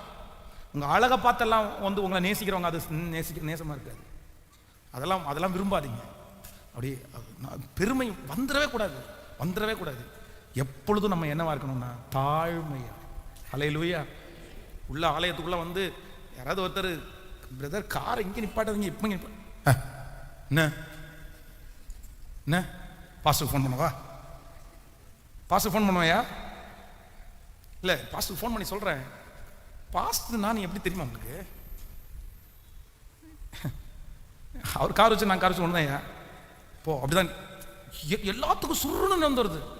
இந்த கோபம் எதனால வருது அப்படின்னு சொன்னா, நான் என்னவா நினைக்கிறேன், என்ன பக்கத்தில் கையை பிடிச்சி சொல்லுங்க, மூக்கு மேல கோபம் வர்றது நான் என்ன பெரிய ஆளா நினைக்கிறதுனால. ஹலோ, அது பரவாயில்ல. உள்ள வந்து யாராவது கொஞ்சம் தள்ளி உட்காருங்க சிஸ்டர்னா ஒரு முறைச்சு பார்க்கறது, பிசாச என்ன தள்ளி உட்கார சொல்றியா? நான் பாஸ்டுக்கு முன்னாடி தான் உட்காருவேன். இந்த இடம் என்னுடையதுன்னு தெரியாதா? நான் எத்தனை வருஷமா உட்கார்ந்து இருக்கிறேன், உனக்கு தெரியாம வந்து பேசிட்டு இருக்கிறேன். இன்னும் இந்த இடத்துல பார்த்ததே இல்லையா? பாஸ்டரை என்ன தள்ளி உட்கார சொல்ல, நீ வந்து தள்ளி உட்கார சொல்ற. நீ யாரு? பாஸ்டர் அம்மாவா? என்ன பேச்சு! ஐயோ இசப்பா ஸ்தோத்திரம். இந்த பெருமைக்கு அளவே இல்லாம போச்சு இல்ல. ஆண்டவருடைய பிள்ளைகளே, நமக்கு என்ன வேணும்னு ஆண்டவர் எதிர்பார்க்கிறாருன்னா, நான் அவனை தட்டி கொடுப்பேன். இந்த மனுஷனுக்கு எல்லாமே இருக்குது, அப்படி நல்ல மனுஷன். ஆனா அவனுக்குள்ளே தான் நிற்கிறேன் என்று சொல்லுகிற எவனும் விழாதபடிக்கு என்னவா இருக்கணுமாமா? கேட்கல. கடந்த நாட்களிலே இந்த கார் ஒன்று வாங்கிடலாம், ஒரு செகண்டா கார். இந்த கார் கொஞ்சம் ரிப்பேராக இருக்கிறனால அப்படின்னு முடிவு பண்ணோம். ஒரு நபர் எனக்கு ஃபோன் பண்ணி, பாஸ்டர் உங்கள் பேர்லேயே ஒரு கார் இருக்குது, செகண்ட்ஸ் ரொம்ப கம்மியாக கிடைக்குது, அதை வாங்கிட்டீங்கன்னா அதில் உட்காந்து போனீங்கன்னா உங்கள் பேரும் ஒன்று காரும் ஒன்று நல்லா இருக்கும் அப்படின்னாரு. நான் சொன்னேன், பிரதர் உங்களுக்கு நல்லா இருக்கும், வெளியே பார்க்குறவங்களுக்கு அவ்வளோ பெரிய காரில் போகிறது மாதிரி காஸ்ட்லியாக தெரியும், அது நம்ம கம்மியாக வாங்கணும்னு அவங்களுக்கு எப்படி தெரிய போகுது, அவங்களுக்கு தெரியாது, வேண்டாம், ரெண்டாவது அது ரொம்ப எக்ஸ்பென்ஸு, அந்த மந்த்லி அதை ரெடி பண்ணுறது. உடனே அவர் ஒரு ஐடியா சொன்னார், பாஸ்டர் ஒன்றும் பிரச்சனை இல்லை, பின்னாடி இது 2ஆம் தரமாய் வாங்கப்பட்டது அப்படின்னு ஆனால் ஒரு ஸ்டிக்கர் எடுத்து ஒட்டிடலாமான்னு கேட்டார். சார் இந்த ஐடியாவும் ரொம்ப நல்லா இருக்கு, அந்த மாதிரி ஒரு கார் வாங்கி பின்னாடி இந்த 2ஆம் தரமாய் வாங்கப்பட்டது அப்படின்னு யாரும் அதை எழுதி போட்டிருக்காங்க அப்படின்னு பார்த்தா, யாராவது எழுதி போட்டிருக்காங்களா காரு இது செகண்ட் ஹேண்ட் கார்னு யாராவது எழுதி போட்டிருக்க பார்த்துறீங்களா? ஹலோ, அந்த மாதிரி ஏதோ ஒரு காரு பைக்கை பார்த்தோம் கை தூங்க பார்க்கலாமே. ஆனால் 2வது ஓனர்னு கூட நம்ம சொல்ல மாட்டோம். நம்ம அதில் ஏறி உட்கார்ற தோரணை போகிற தோரணை நான் தான் ஃபர்ஸ்ட் ஓனர். ஆனால் இந்த மாதிரி ரொம்ப பெருமை பிடிச்சோன்னா இடையில அது பல்ல இழிச்சு நின்றுட்டுருக்கோம் காற்று போய். அதனால் நமக்கு பொதுவாகவே நமக்கு என்ன வரும் அப்படின்னா, நம்மளை இறக்கி பேசுவதோ இறக்கி இருக்கிறதோ நமக்கு என்ன பண்ணாது, பிடிக்காது. ஆனால் உண்மையிலே ஒரு தேவனுடைய பிள்ளைக்கு அது பிடிக்கணும். அதான் தேவனுக்கு முன்னோடியாய் வந்த யோவான் ஸ்நானகன் என்ன சொல்றாருன்னா, அவர் பெருகவும். சத்தமா சொல்லுங்க. இப்ப நிறைய ஆராதனைல ஆண்டவர் மறைஞ்சிட்டாரு, பாஸ்டர் மட்டும்தான் முன்னாடி தெரிகிறாரு. ஏன்னா நிறைய இடத்துல யாரை தான் எக்ஸ்போ பண்றாங்க, பாஸ்டர் பாஸ்டர் பாஸ்டர், ஆண்டவர் பின்னாடி நிற்கிறாரு. ஆனா இயேசுவுக்கே முன்னடையாளமாய் முன்னோடியாய் வந்தவர் யோவான் ஸ்நானகர். அவர் சொல்றாரு, அவரை ஃபாலோ பண்ணல, இயேசுவை ஃபாலோ பண்ணல, இவரை தான் நிறைய பேர் ஃபாலோ பண்ணிட்டே இருக்காங்க. அதுவும் யோவான் ஸ்நானகனை ஃபாலோ பண்ணவங்க எல்லாருமே பார்த்தீங்கன்னா ஹை அஃபீஷியல்ஸ், எல்லாமே பெரிய பெரிய ஆட்கள். அந்த போலீஸ்காரரு, சமுதாயத்தில் மேலே இருக்கிறவங்க, படித்தவங்க, இவங்க எல்லாம் எங்கே போயிட்டாங்கன்னா வனாந்தரத்துக்கே போயிட்டாங்க, அப்படி ஃபாலோ பண்ணுறாங்க. ஆனால் இந்த யோவான் ஸ்நானகன் அவங்கள பார்த்து என்ன சொல்றாரு தெரியுமா, என்னிலும் வல்லவர் ஒருவர் வருகிறார், என்னிலும் வல்லவர் ஒருவர் வருகிறார். நீங்க என்னிடத்துல பார்த்து ரொம்ப சந்தோஷப்படுறீங்க, அவருடைய பாதரையட்சி வாரையாயிலும் அவிழ்க்கிறதுக்கு. அவர் வந்து ஞானஸ்தானத்துக்கு முன்னாடி நிற்காண்டிருக்கும் போது, ஆண்டவரே என்ன ஆண்டவரே இப்படி சோதிக்கிறீங்க, நீங்க போய் எங்கிட்ட ஞானஸ்தானம் எடுக்கலாமா? நம்மளா இருந்தா என்ன தெரியுமா, ஒரு கேமராவை செட் பண்ணிட்டு கரெக்டா போட்டோ எடுறா, இதாண்டா நமக்கு வெயிட்டு, நம்ம இன்னைக்கு வந்து ஒரு சினிமாக்காரனுக்கு போட்டோ ஞானஸ்தானம் கொடுத்துருக்குறோம், அவ்வளவுதான். அப்படி நினைச்சு பாருங்க, பாஸ்டர் பென்ஸ் ரஜினி ஞானஸ்தானம் பெற்றுக்கொண்டார் அப்படின்னா உங்களுக்கு என்னவா இருக்கணும், பாஸ்டர்ட்டா அவரே ஞானஸ்தானம் எடுத்துக்காருப்பா, நம்ம அப்படி யோசிப்போம்ல. அவர் அன்னைக்கு அப்படிதான் பண்ணியிருக்கலாம். ஆனா இல்ல, எல்லாருக்கும் முன்பாக வைத்து உங்களால நான் ஞான ஸ்நானம் பெற்றுக்கொள்ள வேண்டியதா இருக்கும்போது எங்கிட்ட நீங்க எப்படி ஆண்டவரே? உடனே ஆண்டவர் சொல்றாரு, இது எல்லா நீதிக்கும் உட்பட்டு இருக்கிறது, இப்போதைக்கு இதை நீ என்ன பண்ணு, நிறைவேற்று விட்டுரு. அப்படியே ஜனங்களை எல்லாம் அவருக்கு நேரம் டைவர்ட் பண்ணிட்டு அப்படியே மறைஞ்சிட்டான் பாருங்க. அந்த யோவான் ஸ்நானனுடைய தாழ்மையை பாருங்க, அப்படியே மறைஞ்சு என்னதான் இருந்தாலும் வாழ்ற போது கூட அப்படி வாழலாம். ஆனா மரிக்கும் போது துஷ்டனை மாதிரி மரிக்கிறதுக்கு யாருமே ஒப்பு கொடுக்க மாட்டாங்க. ஆனா யோவான் ஸ்நானகனை எப்படி கொன்னாங்க? ஒரு சின்ன பொண்ணு டான்ஸ் ஆடுது, அந்த டான்ஸ் ஆடணும்னா அவன் கேட்கறான், அவனுக்கு என்ன வேணும்னு கேட்கும்போது யோவான் ஸ்நானனுடைய, நான் சொல்றேன், நீங்க ஏன் கர்த்தர் எப்படி இப்படி அனுமதிச்சாரு? நீங்களா இருந்தா விட்டுருவீங்களா? நம்மளா இருந்தா விட்டுருவோமா? என்ன ஆண்டவரை நினைச்சிட்டு இருக்கீங்க?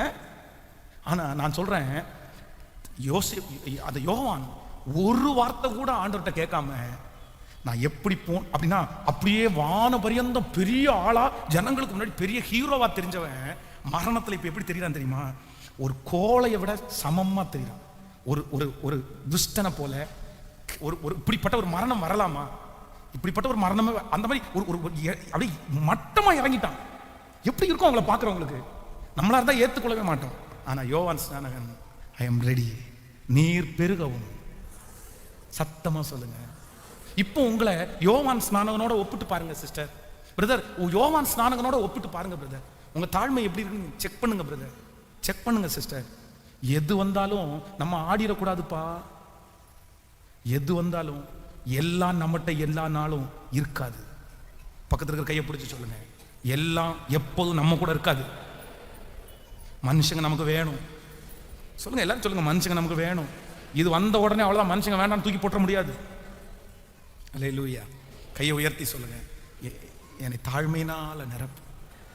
நான் நம்புறேன் இந்த சர்ச்சில் அப்படியே வந்து நிறைய பேருடைய தோலை கத்த தட்டி இப்படி இருக்கும்டா அப்படின்னு கத்தர் சொல்லுவாருன்னு நம்புறேன். ஆமேன். வெகு சீக்கிரத்தில் அப்படி ஒரு நாள் வரும் வரும் வரும் வரும் வரும். கத்தரே உங்களை மதிக்கிற, கத்தரே உங்களை தட்டி கொடுக்கிற. ஹல்லேலூயா. ஆமேன் சொல்லுங்க. இந்த பாக்கியம் எவ்வளோ மேலான பாக்கியம். ஆமேன். எனக்கு தாங்க ஆண்டவரே.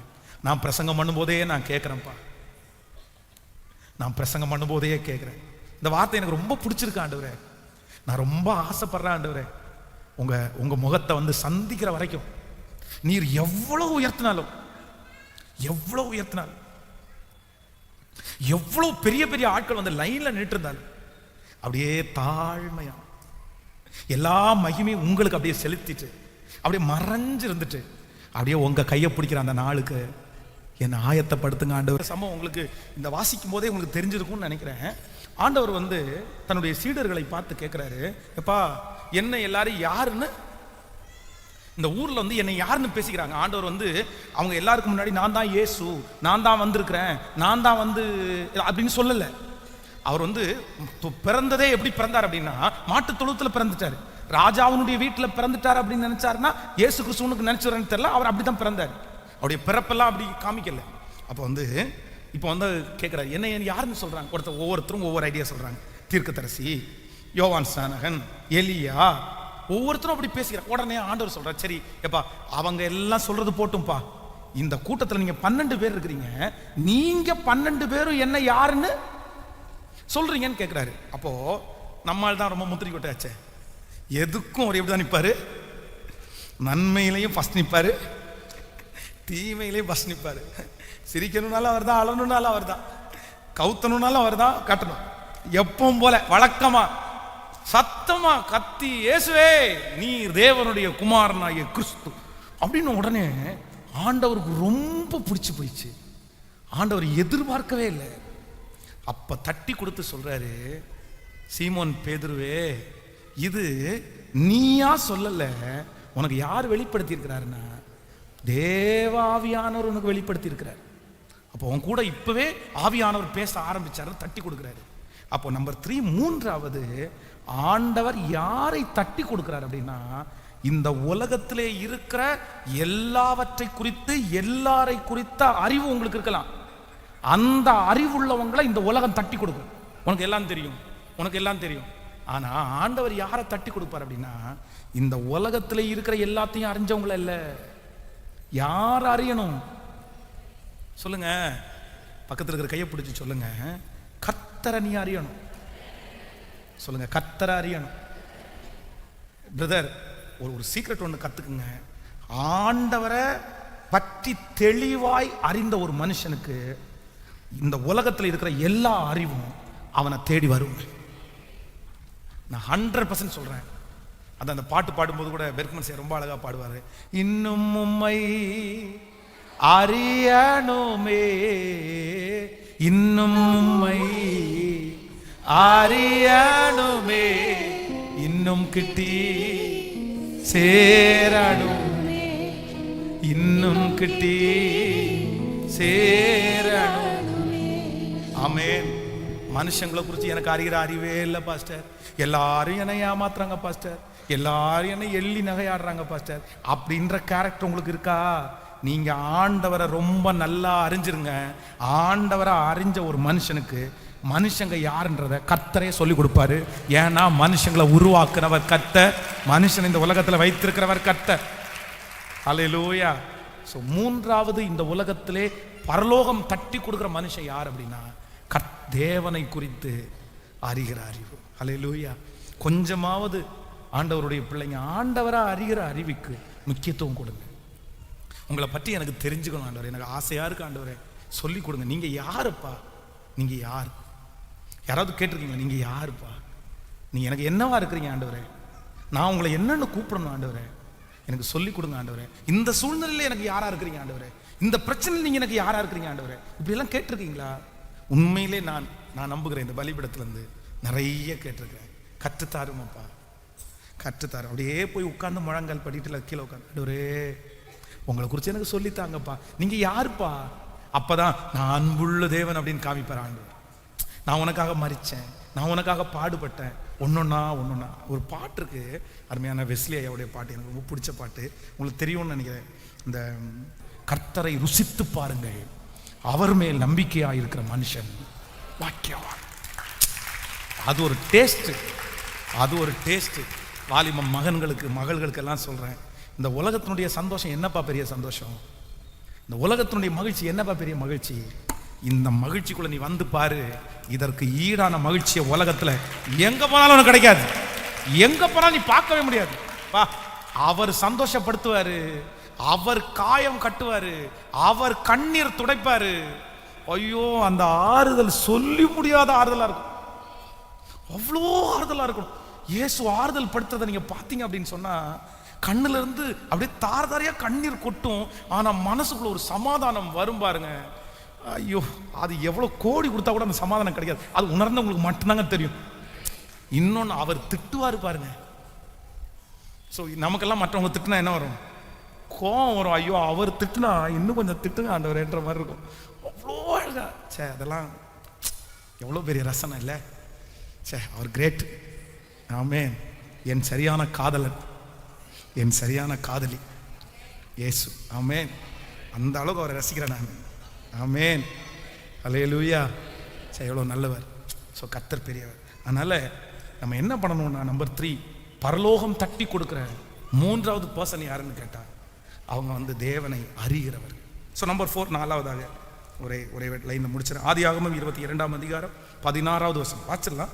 நீ உன் புத்திரன் என்றும் உன்னை ஏக சுதன் என்றும் பாராமல் அவனை ஒப்பு கொடுத்து இந்த காரியத்தை நீ செய்தபடியால் நான் உன்னை ஆசீர்வதிக்கவே ஆசீர்வதித்து உன் சந்ததியை வானத்து நட்சத்திரங்களைப் போலவும் கடற்கரை மணலைப் போலவும் பெருக பண்ணுவேன் என்று உன் சந்ததியார் சத்துருக்களின் வாசலை சுதந்தரித்துக் கொள்ளுவார்கள் என்றும் நீ என் சொல்லுக்கு கீழ்ப்படிந்தபடினால் உன் சந்ததிக்குள் பூமியில் உள்ள சகல ஜாதிகளும் ஆசீர்வதிக்கப்படும் என்று என் பேரில் ஆணையிட்டு கர்த்தர் சொல்லுகிறார்.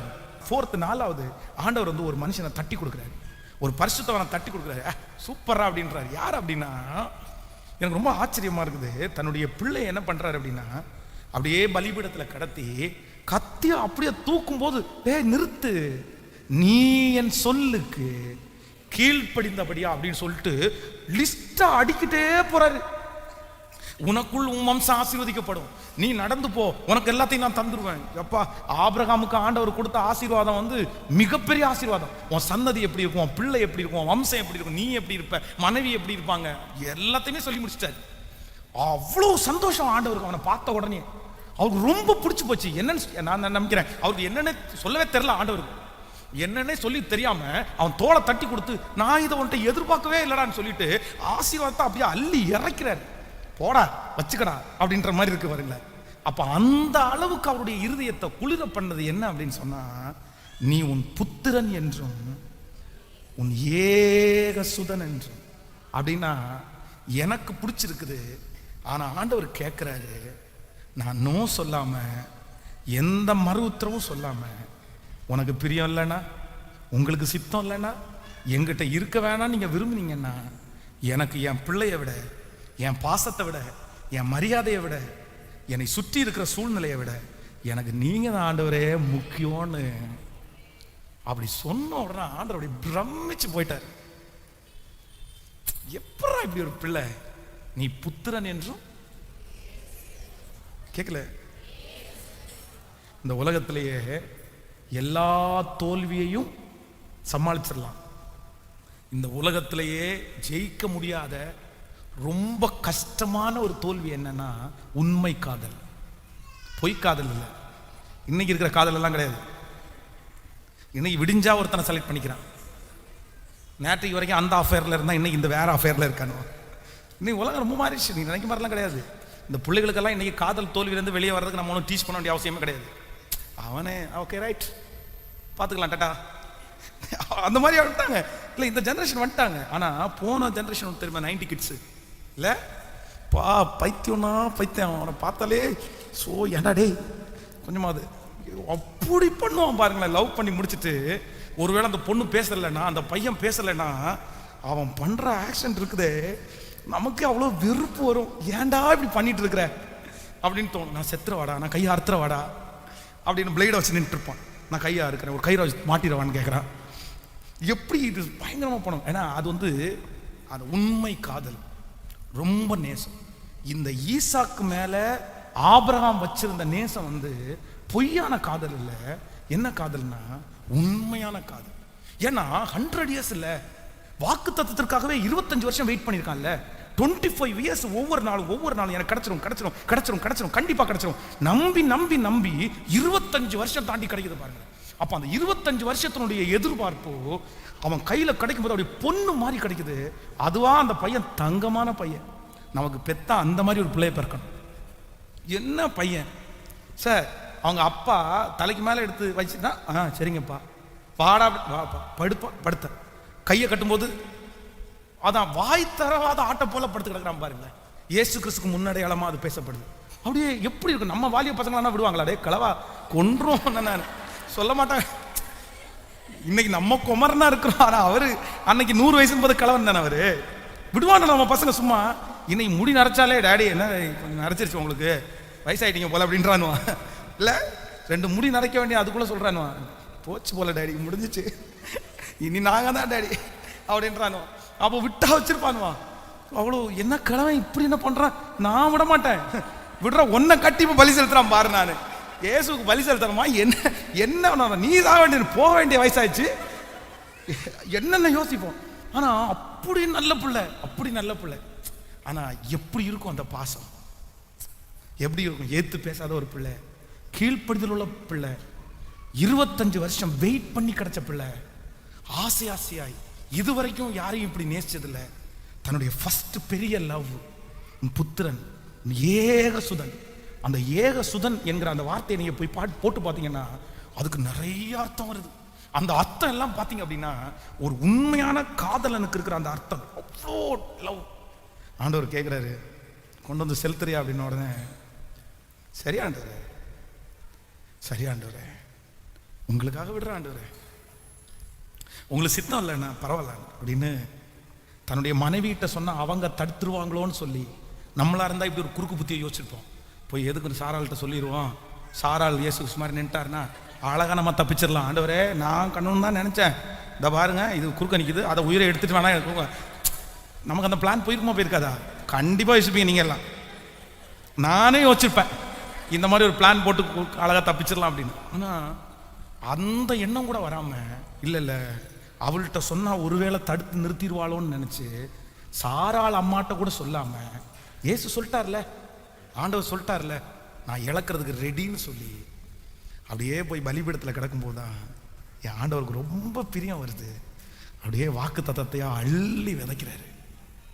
உனக்கு பிடிச்சதை விட்ட இல்லடா, உனக்கு இஷ்டமானதை விட்டுட்ட இல்லடா, நீ உத்தமன் என்று நான் அறிந்திருக்கிறேன். இந்த ஜெபத்தில் இருக்கிற வாலிப தம்பி தங்கச்சி பிரதர் சிஸ்டர், உங்களுக்கு பிடிக்காததை விடுறது பெரிய விஷயம் இல்லப்பா, உங்களுக்கு இஷ்டம் இல்லாததை விடுறது பெரிய விஷயம் இல்லப்பா, நீங்க ரொம்ப நாளா கனவு வளர்க்காத ஒன்றை விடுறது பெரிய விஷயம் இல்லப்பா.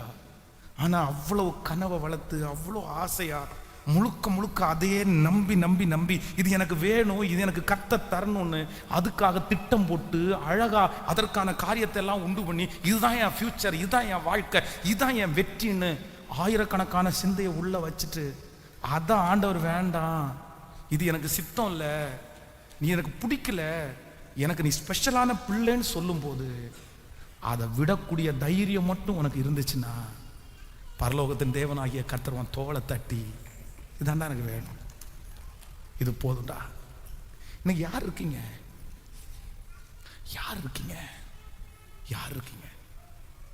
ஆண்டவருக்கு பிரியம் இல்லைன்னு தெரியுதே பிரதர், ஆனா கூட உங்க கையிலேயே நீங்க வச்சிருக்கிறீங்க.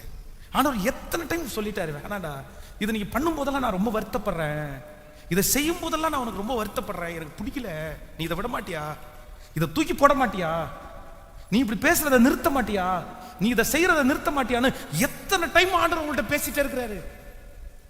நான் இதுக்காக தான் உன்னை காப்பாத்தினேன், இதுக்காக தான் உன்னை தப்பிச்சு வச்சிருக்கிறேன், நான் உன்னை இன்னும் கைவிடல, எனக்காக இதை விட்டு கொடுக்க முடியாதாடா உன்னால, உன்னை காப்பாத்தினே, உன்னை அரவணைச்சனே, உன்னை இவ்வளவு தூரம் தூக்கி கொண்டு வந்தனே, நான் என்ன கேட்கிறேன், இதை விடுன்னு தானே சொல்றேன், இதை தூக்கி போடுன்னு தான் சொல்றேன், பட் உன் மனசுக்குள்ள என்னை விட அது உனக்கு முக்கியமாயிடுச்சுல, ஆசீர்வதித்த என்னை விட அது உனக்கு வேணும் இல்ல, என்ன விட்டாலும் விடுவ, அதை விட மாட்டியா நீ, என்ன தூசிச்சா கூட கவலைப்பட மாட்டேன், அதை விட மாட்டியா நீ.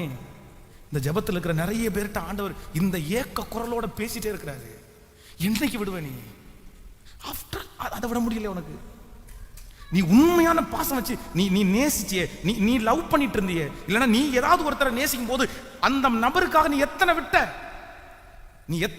நான் சொல்றேன், இதே ஜெபத்துல நீ தண்ணி அடிக்காம இருந்தப்பா, நீ சிகரெட் அடிக்காம இருந்தப்பா, யாருக்காக தெரியுமா? ஒரு பொண்ணுக்காக நீ அதை பண்ணாம இருந்த. நீ எனக்கு இந்த வாழ்க்கையில கிடைச்சேன்னா இந்த தண்ணி பக்கத்துல நான் போக மாட்டேன், இந்த சிகரெட் பக்கமா போக மாட்டேன் நீங்க வாக்கு கொடுத்தீங்க. அதே மாதிரி 6 வருஷம் 1 வருஷம் 5 வருஷம் நீங்க அதை பண்ணாம இருந்தீங்க. ஆனா இன்னைக்கு பொண்ணுக்காக நீ விட்ட, ஒரு மனுஷிக்காக நீ விடுறதுக்கு ஆயத்தமான. ஆனா உன்னை இவ்வளவு தூரம் வளர்த்த, இவ்வளவு தூரம் காப்பாற்றின ஆண்டவருக்காக ஒரு நாளாவது, ஆண்டவரே உமக்கு பிரியம் இல்லைன்னா எவ்வளவு கஷ்டம் வந்தாலும் நான் விட்டுற ஆண்டவர்னு ஒரு நாள் முயற்சி எடுத்திருப்பீங்களா? ஒரு நாள் முயற்சி. அந்த பொண்ணுக்காக எத்தனை தெருவா அலைஞ்சிருப்பீங்க, அந்த பையனுக்காக எத்தனை தெருவா அலைஞ்சிருப்பீங்க. ஏன்னா அவளை நேசிச்சென்ற ஒரே காரணத்துக்காக, ஏன்னா அவனை நேசிச்சென்ற ஒரே காரணத்துக்காக எல்லாத்தையும் இழந்தீங்கல்ல. எவன் திட்டினாலும் பரவாயில்ல நின்னீங்கல்ல. உங்க அப்பாவை ஏத்தீங்க, அம்மாவை ஏத்தீங்க, ஊரை ஏத்தீங்க, சொந்தக்காரங்களை ஏத்தீங்க, ஏன் சபையே ஏத்தீங்க. உங்க கையில கொடுக்கப்பட்டிருக்கிற பொறுப்பை அப்படியே துச்சமா நினைச்சு வேணான்னு படிப்பை உதறி போட்டீங்க. உங்களுடைய எதிர்கால ஃபியூச்சரை எழுதி எல்லாத்தையுமே ஒரு பொண்ணுக்காக, ஒரு பையனுக்காக, ஒரு நேசத்துக்காக தூக்கி போட்டியே. கர்த்தருக்காக தூக்கி போடுறதுக்கு ஏன் உனக்கு மனசு வரல? ஏன் நீ தூக்கி போடல? அதுதான் கர்த்தர் தட்டி கொடுக்க முடியும். நான் சொல்லுவாங்க, இந்த பலிபீடத்துல என் இயேசுக்காக எதையும் இழக்கிறதுக்கு ஐ எம் ரெடி. உங்களுக்கு இன்னைக்கு ஒப்பு கொடுங்க பிரதர், இன்னைக்கு ஒப்பு கொடுங்க சிஸ்டர். உங்களுக்கு பிரியம் இல்லை ஆண்டவரே, எனக்கு வேண்டாம் ஆண்டவரே, நான் விட்டுறேன் ஆண்டவரே, நான் தூக்கி போட்டுறேன் ஆண்டவரே. நீங்கள் எனக்கு இது வரைக்கும் கைவிடலை. இல்லை உங்களுக்கு இஷ்டம் இல்லாத எனக்கு எதுக்குப்பா? எனக்கு பலன் தாங்க. நான் அதுக்காக ஏதாவது முயற்சி எடுக்கிறேன், அதுக்காக ட்ரை பண்ணுறேன். நீங்கள் ஒரு தீர்மானம் எடுங்க. நான் நம்புறேன் பரலோகம் கண்டிப்பாக உங்களை என்ன பண்ணும் அப்படின்னு சொன்னால் அங்கீகரிக்கும். சிஸ்டர், ஆண்டவருக்கு பிடிக்கல, அந்த நாடகம் பார்க்கறது பிடிக்கலன்னு எத்தனை டைம் உங்கள்கிட்ட எச்சரிச்சிட்டாரு. இந்த ப்ரோக்ராம் பார்க்கறது உனக்கு பிடிக்கலன்னு எத்தனை டைம் எச்சரிச்சிட்டாரு. இந்த ப்ரோக்ராம்ஸ் என்னைக்கு இதை பார்க்க ஆரம்பிச்சியோ அன்னையிலேருந்து உன் ஜெபம் போச்சு, வேதவசனம் போச்சு, உன் கீழ்ப்படுதல் போச்சு. நீயாவே இல்லை. எத்தனை டைம் ஆண்டவர் உங்கள்கிட்ட சொல்றாரு. ஆனா ஆஃப்டர் இந்த ப்ரோக்ராம் கூட உங்களால விட முடியலையே. சொல்லுங்க, தூக்கி போட முடியலையே. எப்படி ஆண்டவர் உங்களை தட்டி கொடுக்க முடியும்? எப்படி ஆண்டவர் பண்ண முடியும்? ஆண்டவர் வேண்டாம் சிஸ்டர், வேணாமா. ஆண்டவர் அங்கலாய்ப்பாய் வந்து நிற்கிறார். உனக்காக நான் மரித்தேனே, எனக்காக. குப்பையிலிருந்துல்லப்பா உன்னை தூக்கி எடுத்தாரு, சேத்துலேருந்துல்லப்பா உன்னை தூக்கி எடுத்தாரு. உன்னை அவர் தேடி வந்த இடம் நம்ம மாளிகையா? உங்களை தேடி வந்த இடம் மோசமான இடம் இல்லை, யாருமே தேடி வராத இடம் இல்லை, யாரும் தேடி வராத இடத்துல எல்லாம் அவர் தேடி வந்தார். இன்றும் எனக்கு ஒரு நன்றி உணர்வு உள்ள இருக்குது. சார், இயேசு எவ்வளோ நல்லவர் இல்லை. அப்படியே கைகளை உயர்த்தி எனக்கு நீங்க போதும் ஆண்டவரே. நிறைய பேர் ஆண்டவருடைய பாவமா பார்க்குற மாதிரி ஃபீல் பண்றேன். ஏன்டா அப்படி செய்யற? அதான் எப்ராஹிமே, நீ என்ன விட்டு போறதுக்கு என்னிடத்துல நீ என்ன அநியாயத்தை கண்டாய்? அந்த ஒரே ஒரு, நான் உனக்கு என்னப்பா குறை வச்சேன்? நான் உனக்கு என்ன குறை வச்சேன்? வாலிப தங்கச்சி, போதும்பா. உன்னை இன்னைக்கு ஸ்பெஷலா ஆண்டவர் இந்த இடத்துல கூட்டிட்டு வந்திருக்கிறாரு. வாலிப தம்பி, ஆண்டவர் நீ உன்னை நேருக்கு நேர் கர்த்தர் என்கவுண்டர் பண்றாரு. அதுக்காக தான் இந்த இடத்துல உன்னை கொண்டு வந்திருக்கிறாரு. நீ ஒரு வார்த்தை, நீ வேலையை விட வேண்டாம், நீ படிப்பை விட வேண்டாம். நீ வேலையை விடட்டுமா படிப்பை விடட்டுமான்னு நினைக்கிற? ஏன் அதை விட்டுட்டு வாழாம இருக்கிறதுக்கா? அதை விட்டுட்டு சாப்பிடாம இருக்கிறதுக்கா? அதெல்லாம் கேட்கல. உங்கள்கிட்ட ஆண்டவர் விட சொல்றதே வேற. அவனுக்கு தெரியும். நிறைய பேர் வெளியில எடுக்கிற தீர்மானம் தான் பெரிய தீர்மானம் நினைச்சிருக்காங்க. நான் ஆண்டவருக்காக வேலையை விட்டேன், நான் ஆண்டவருக்காக குடும்பத்தை விட்டேன், நான் ஆண்டவருக்காக அப்படி விட்டேன் இப்படி விட்டேன். இதெல்லாம் வேணாம்ப்பா. பர்சனலா ஆண்டவருக்கு உங்களுக்கு மட்டும் தெரியும்ல அந்த வாழ்க்கை. ஆண்டவர் அதை மட்டும்தான் கேட்கிறாரு. நீ ரெடியா? இதெல்லாம் எனக்காக விட்டுட்டு அதை விடலைன்னா என்னடா பிரயோஜனம்? சொல்லுங்க சகோதரி, நீ ஏன் கோவப்படுற? நீ கோவத்தை விட மாட்டியா? ஆண்டவர் கேட்கிற வார்த்தை நீ என்ன பதில் சொல்லுவீங்க? உங்களுக்கு பிரியம் இல்லாத எனக்கு வேணாம் ஆண்டவரே, எனக்கு வேணாம் ஆண்டவரே, எனக்கு வேண்டாம். ஒரு விசை கூட இந்த வரிகளை சொல்லிட்டு ஆராதனைக்காக நன்றி. நீர் ஜனங்களை நன்மையினால் நிரப்ப போகிறதற்காய் நன்றி. உங்க அற்புத அடையாளங்களை எங்களுடைய கண்கள் காண போகிறதற்காய் நன்றி. எங்க பிள்ளைகளுடைய கரங்களில் இருக்கிற காணிக்கைகளை 1000 மடங்கு ஆசீர்வதிக்கிறேன். உங்க பிள்ளைங்க தசம பாகத்துல உண்மையா இருக்கிறவங்களை நீங்க பாக்குறீங்க. அவங்களுக்கு 1000 மடங்கு கொடுங்க ஆண்டவரே. இந்த சர்ச்சை அவங்க கட்டணும், இந்த ஊழியத்தை அவங்க கட்டணும், நிறைய ஊழியங்களை அவங்க தாங்கணும். அவங்க பணம் வட்டிக்காரங்களுடைய கையில போகக்கூடாது. அவங்க பணம் மருத்துவமனைக்கு செலவு பண்ணப்படக்கூடாதுப்பா. வீணான செலவுகள் ஒன்று கூட எங்க பிள்ளைகளுக்கு வேண்டாம். அவங்க வருமானத்தை வர்த்திக்க பண்ணுங்க ஆண்டவரே, பெருக பண்ணுங்க ஆண்டவரே. நான் பிளஸ் பண்றேன். இந்த ஆலயத்திற்காக, இந்த கம்ஃபர்ட் சர்ச் மினிஸ்ட்ரிக்காக யாரெல்லாம் கொடுக்குறாங்களோ, யாரெல்லாம் உழைக்கிறாங்களோ, அவங்க எந்த ஊர்ல இருந்தாலும், எந்த நாட்டுல இருந்தாலும், எந்த இடத்துல இருந்தாலும் ஆசீர்வதிக்கப்படட்டும் ஆண்டவரே. எத்தனையோ பிள்ளைங்க கேட்ட உடனே, அனௌன்ஸ்மெண்ட் பண்ண உடனே நான் இதை செய்யறேன்னு இந்த பாத்ரூம் அந்த காரியங்களை பொறுப்படுத்த பிள்ளைங்க, ஃபேன் எல்லாம் பொறுப்படுத்த பிள்ளைங்க, லைட்டு பொறுப்படுத்த பிள்ளைங்க. ஆண்டவரே நல்லா இருக்கட்டும் ஆண்டவரே, அவங்கள நல்லா வைங்க.